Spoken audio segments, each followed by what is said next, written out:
안녕하십니까. 2023년 11월 6일 최병모의 팩트 시작하겠습니다. 국민의힘 인요한 혁신위원장이 지난 토요일이죠. 부산으로 이준석 전 대표를 만나러 갔다가 불발됐습니다. 이준석 전 대표가 만나지 않았죠. 그러면서 영어로 미스터 린튼이 인요한 혁신위원장의 미국명입니다. 그러면서 영어로 또 진짜 환자는 서울에 있다 이러면서 윤석열 대통령을 겨냥했습니다. 자, 이렇게 이준석 전 대표가 계속해서 손사래를 치고 있는데도 인요한 혁신위원장은 여기서 중단하지 않을 것임을 선언을 했습니다. 그러면 이제 이게 양상이 인요한 혁신위원장과 이준석 전 대표 간의 게임 양상으로, 왜 그러냐면 인요한 혁신위원장의 본심이 이준석 전 대표를 끌어안는 데 있는 것으로 보이는데, 자, 이 경우에 실패하면 어떻게 되느냐. 이게 이제 게임 양상으로 전개가 된다는 거죠. 그런 플랜 B도 인요한 혁신위원장은 틀림없이 가지고 있을 거다. 어제 MBN하고 인터뷰를 했습니다. 여기서 이렇게 얘기했습니다. 내가 의사이기 때문에 환자를 훨씬 더 잘 안다. 환자의 병을 어떻게 치료할 것인가로 접근하는데 국민의힘은 좋은 당이고 많이 변했다. 조금 더 변화하고 과감히 변할 필요가 있다. 이렇게 얘기를 하고, 그 다음에 이준석 전 대표 문제에 대해서 안으려고 끝까지 노력할 것이다. 이준석 전 대표는 마음이 많이 상한 사람이다. 기차 타고 올라오면서 끙끙 앓았다. 이건 본인이 그랬다는 얘기죠. 저 양반 마음을 푸는 방법을 좀 이번에는 실패했지만 또 만나서 또 풀어야 하겠구나. 뭐 이런 얘기를 하고요. 그 다음에 이준석 신당 문제에 대해서 신당을 만들면 본인도 좋지 않고 우리도 좋지 않다. 서로 좋지 않은 것이다. 신당 발표하는 날까지 안으려고 끝까지 노력할 것이다. 그것이 내가 할 일이다. 이건 결국 이준석을 향해서 뭐 삼고초려 아니라 십고초려라도 하겠다. 뭐 이런 의사표시로 보입니다. 인요한 위원장의 손짓을 이준석 전 대표가 계속 거부하는 이 모양새가 앞으로 여러 번 아마 진행이 될 것으로 보인다.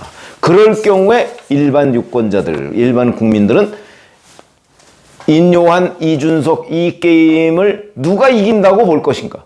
이게 이제 선거에 영향을 미치는 거거든요. 이준석 전 대표의 요구는 대통령이 변해야 한답니다. 변해야 한다는 핵심은 제가 보건대는 아마 국민의힘을 용산 대통령실의 장악하에 두는 국정 운영 스타일, 정치 스타일, 이거를 바꿔야 된다는 주장으로 보입니다. 자, 뭐 이거를 바꾸는 방법 뭐 여러 가지가 있겠죠. 여러 가지가 있는데 그게 이제 이준석 전 대표가 본인이 회군을 할 수 있는 명분이 되느냐 안 되느냐 뭐 이런 정도의 문제라고 봅니다. 거기에는 콘텐츠도 중요하지만 아마 형식도 중요할 것으로 보입니다. 자, 물론 이준석 전 대표가 국민의힘으로 다시 들어와서 함께 하기로 하는 부분, 이에 대한 국민의힘 지지자들의 반발, 저는 대단히 많다고 생각을 합니다.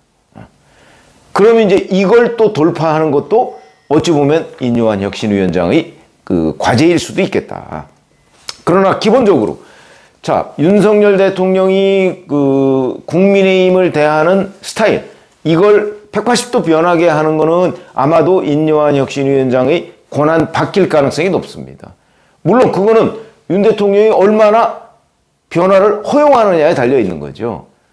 왜 그러냐면 흔히 대통령을 그 집권당의 뭐 1호 당원이라고 얘기를 하는데 그 1호 당원이 가지고 있는 영향력은 절대적입니다. 그건 뭐 윤 대통령뿐만 아니고 과거 노무현 대통령 시절을 제외하면 뭐 박근혜, 문재인, 뭐 그다음에 지금 윤석열 대통령까지 그 장악력이라고 하는 것은 대단히 높다. 그렇기 때문에 그걸 포기하라. 그건 뭐 정치를 포기하라는 얘기하고 거의 비슷한 얘기이기 때문에 이준석의 요구를 100% 들어주는 건 불가능하다는 거죠. 아니, 대통령이 이준석이라는 사람의 그 요구에 굴복할 수는 없는 거 아니겠습니까? 아마 이런 것들을 제가 보건대는 이준석 전 대표도 잘 알고 있을 거라고 저는 봅니다.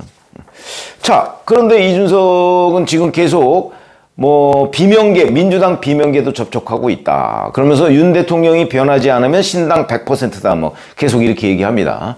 저희들의 경험으로 볼 때 신당을 이렇게 예고제로 하면서 계속 정치 활동을 하는 사람 거의 못 봤습니다.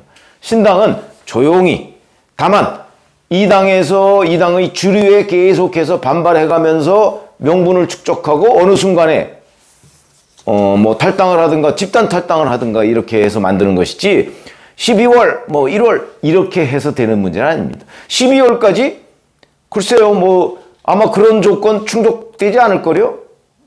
더군다나 12월이면 내년 총선을 향한 본격적인 움직임은 아마 별로 없을 겁니다. 뭐 그냥 기획단 정도. 공천 작업이 본격화되려면 내년 1월 말이나 2월쯤 돼야 될 거기 때문에 지금 현재 뭐 12월이라는 거 저는 의미가 없다고 보고 약간은 이준석 전 대표의 뭐 허장성세 비슷하다고 봅니다. 뭔가 계속 압박을 가하겠다는 거죠. 그래서 저는 아직도 이준석 신당의 가능성보다는 이준석이 이 당에 잔류할 가능성을 더 높게 보고 있는 사람입니다. 그걸 위해서 지금 계속 윤석열 대통령의 어떤 대통령실과 국민의힘과의 관계 변화 이걸 얘기하고 있는 거죠. 그러나 이게 이제 어느 단계에서 그게 불가능해졌다라고 판단을 할 때는 그때는 이제 뭐 신당 뭐 그냥 뭐 탈당 정도죠. 뭐 그 세력이 별로 없으니까. 다만 일반 유권자들한테 가지고 있는 뭐 20대 30대 남성 정도 아마 이 정도에 좀 영향을 미칠 수 있지 않을까 이런 생각을 하게 되고요. 이준석 신당의 성공 조건 그건 뭐 국민의힘과 민주당이 지금보다 훨씬 더 국민의 외면을 받고 양당에 대한 거부감 그 다음에 뭐 민주당 비명계도 도저히 안 되겠다 그러면서 허물고 아마 비명계가 손잡고 이준석 전 대표와 신당을 한다는 거는 저는 뭐 힘들다고 보고 오히려 비명계는 아마 한다면 저 금태섭 신당이나 뭐 이런 쪽으로 갈 가능성이 더 높다고 봅니다. 자, 그렇게 되고 그 중에서 뭐 기껏해야 뭐 20대 30대 남성 중심의 지지를 받을 텐데 이래 가지고서는 전국에서 당선자를 낼 가능성이 없습니다. 뭐 본인이 뭐 대구에서 무소속 나오면 뭐합니까? 떨어질 텐데. 그런 걸 보면 자, 첫 번째 변수라고 한다면 선거제도죠. 준연동형 비례대표제. 만약에 지금 현재 그 상태로 가 있습니다. 그러니까 지난번 그 총선 때 그 왜 민주당이든 뭐 국민의힘이든 비례정당 만들었었죠. 그것처럼 준연동형 비례대표제가 이제 지금처럼 유지가 된다면 그러면 비례정당 하나 만들면 적어도 한 몇 번 정도까지는 그 당선될 가능성이 있습니다. 2, 3번 뭐 이 정도까지는 당선될 가능성이 있죠. 자, 그러니까 그런데 이런 것들이 물론 민주당은 준연동형 비례대표제를 유지하고 싶어 한다고 합니다. 그러나 국민의힘은 그렇지 않기 때문에 또 만약에 이게 유지된다면 또 비례정당이 나올 겁니다. 그렇게 되면 이준석 신당이라고 하는 곳이 비례의석을 과연 얻을 수 있을까? 제가 보기엔 기껏해야 한 석, 두 석, 뭐 두 석, 세 석, 뭐 요 정도 얻지 않을까. 뭐 그 경우에도 이준석 전 대표, 뭐 지금 거기에 뭐 이준석, 유승민, 뭐 이현주 전 의원, 뭐 아마 이런 정도가 지금 뭐 1, 2, 3번을 차지한다 뭐 이런 얘기들이 있는데 1번은 여성이어야 되니까 이현주 전 의원일 거고 그럼 뭐 2번은 뭐 유승민이냐 이준석이냐 뭐 왜냐면 그게 아니면 4번으로 밀려야 되거든요. 이런 점들이 굉장히 난관이라는 거고 두 번째는 뭐 그냥 준연동형 비례대표제가 아니고 지금처럼 그냥 단순 비례대표제 지금처럼이 아니죠. 지난 4년 전 말고 그 전처럼 뭐 단순 비례대표제가 되면 글쎄 의석을 얻을 수 있을까요? 저는 얻을 수 없을 가능성이 더 높다고 봅니다. 지역구의 당선 가능성? 어느 지역에 당선될 가능성이 있겠습니까? 기껏해야 수도권인데 제가 보건대는 수도권에서 본인들의 경쟁력으로 당선될 가능성 별로 없다고 보고요. 오히려 이준석 전 대표나 유승민 전 의원이 결국은 국민의힘 출신이기 때문에 국민의힘 표를 일부 이제 갉아먹겠죠. 그렇게 되면 수도권에서 국민의힘 후보가 낙선하는데 기여할 겁니다. 어찌 보면 인요한 혁신위원장이 지금 우려하는 부분이 이런 겁니다. 이준석 신당이 뭐 수도권에서 선전할 것이다, 이걸 우려하는 게 아니고, 거기서 뭐 예를 들어서 1000표, 2000표, 3000표 이렇게라도 가져가면 그것이 국민의힘 후보의 낙선에 기여한다는 거죠.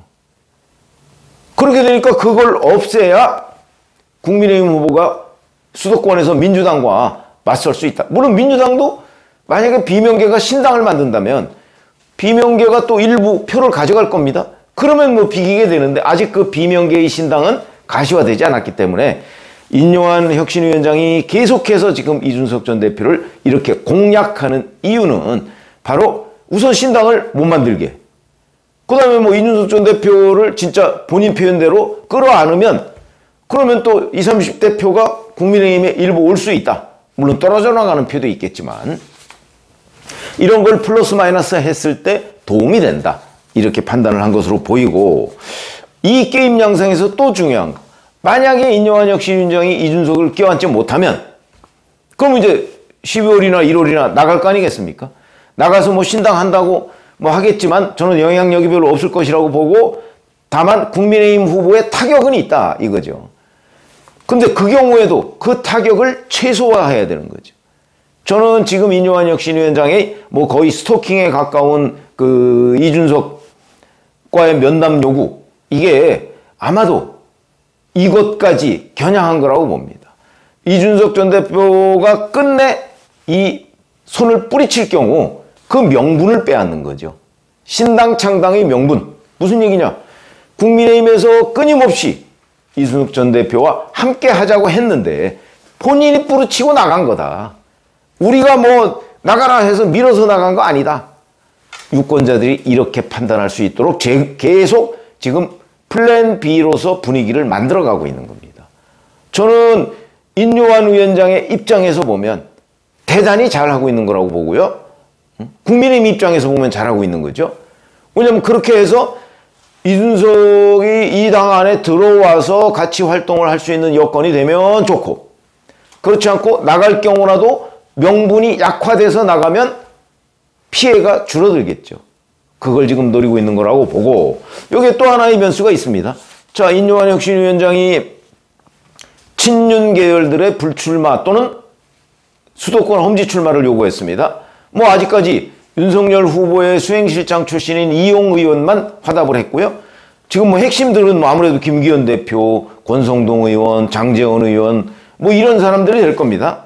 자, 이 사람들이 만약에 인요한의 그런 요구에 일부 호응을 해준다면 이 사람들이 이준석이 얘기했던 이른바 윤핵관 아닌가요?